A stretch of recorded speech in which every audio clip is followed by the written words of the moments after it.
సమస్త జీవరాశులను రక్షించి పోషించటం కోసం పంటలు కూరల రూపంలో శాకంబరిగా లక్ష్మీదేవి అవతరించింది. శాకంబరి అవతరించిన రోజు మార్గశీర్ష శుద్ధ పంచమి.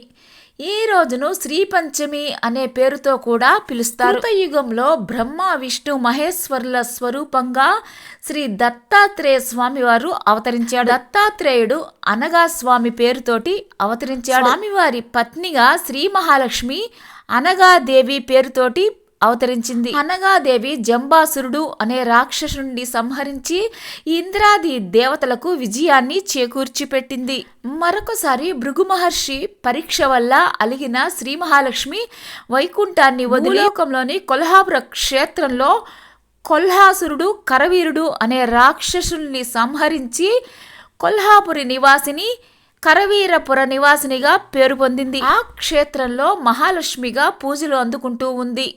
ఆ తర్వాత వైకుంఠాన్ని నుంచి మహాలక్ష్మిని వెదుకుతూ భూలోకానికి చేరుకున్న శ్రీ మహావిష్ణువు శ్రీ వెంకటేశ్వరునిగా వెంకటాచల క్షేత్రంలో స్థిరపడ్డాడు. వెంకటేశ్వరుడు శ్రీ మహాలక్ష్మి అనుగ్రహం కోసం కొల్హాపురంలో 10 సంవత్సరాలు తపస్సు చేశాడు. దైవవాణి ఆదేశంతో శ్రీ వెంకటేశ్వరుడు స్వర్ణముఖి తీరాన పద్మ సరోవరం దగ్గర 12 సంవత్సరాలు తపస్సు చేశాడు. శ్రీ మహాలక్ష్మి పద్మ సరోవరంలో సహస్ర దళాలు కలిగిన బంగారు పద్మంలో అలివేలు మంగమ్మ పద్మావతి అనే పేరుతోటి అవతరించింది.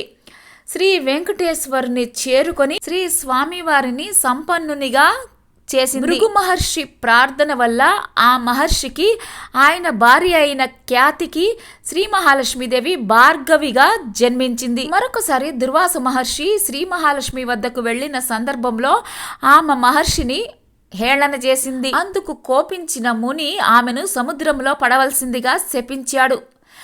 సముద్రంలో పడిన తరువాత సముద్ర మదనం సమయంలో ఆవిర్భవించి మళ్లీ శ్రీ మహావిష్ణువును చేపడుతుంది అని దుర్వాసుడు అనుగ్రహించాడు. సముద్ర కన్యకగా, చంద్ర సహోదరిగా, సాగర పుత్రిగా మళ్లీ శ్రీ మహాలక్ష్మి ఆవిర్భవించింది.